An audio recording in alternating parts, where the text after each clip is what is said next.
Josué, chapitre 14. Voici ce que les enfants d'Israël reçurent en héritage dans le pays de Canaan, ce que partagèrent entre eux le sacrificateur Éléazar, Josué, fils de Nun, et les chefs de famille des tribus des enfants d'Israël. Le partage eut lieu d'après le sort, comme l'Éternel l'avait ordonné par Moïse, pour les 9 tribus et pour la demi-tribu.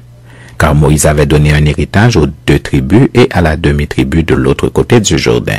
Mais il n'avait point donné aux Lévites d'héritage parmi eux. Les fils de Joseph formaient 2 tribus, Manassé et Éphraïm. Et l'on ne donna point de part aux Lévites dans le pays, si ce n'est des villes pour habitation et les banlieues pour leurs troupeaux et pour leurs biens. Les enfants d'Israël se conformèrent aux ordres que l'Éternel avait donnés à Moïse, et ils partagèrent le pays. Les fils de Juda s'approchèrent de Josué à Gilgal, et Caleb, fils de Jephuné, le Kénizien, lui dit: Tu sais ce que l'Éternel a déclaré à Moïse, homme de Dieu, au sujet de moi et au sujet de toi à Kadès-Barnéa.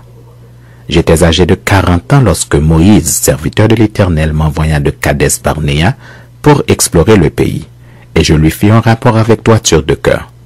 Mes frères qui étaient montés avec moi découragèrent le peuple, mais moi, je suivis pleinement la voie de l'Éternel mon Dieu. Et ce jour-là, Moïse jura en disant: Le pays que ton pied a foulé sera ton héritage à perpétuité pour toi et pour tes enfants, parce que tu as pleinement suivi la voie de l'Éternel mon Dieu. Maintenant, voici, l'Éternel m'a fait vivre comme il l'a dit. Il y a 45 ans que l'Éternel parlait ainsi à Moïse, lorsqu'Israël marchait dans le désert. Et maintenant, voici, je suis âgé aujourd'hui de 85 ans. Je suis encore vigoureux comme au jour où Moïse m'envoya. J'ai autant de force que j'en avais alors, soit pour combattre, soit pour sortir et pour entrer. Donne-moi donc cette montagne dont l'Éternel a parlé dans ce temps-là, car tu as appris alors qu'il s'y trouve des Anakim, et qu'il y a des villes grandes et fortifiées. L'Éternel sera peut-être avec moi, et je les chasserai comme l'Éternel a dit.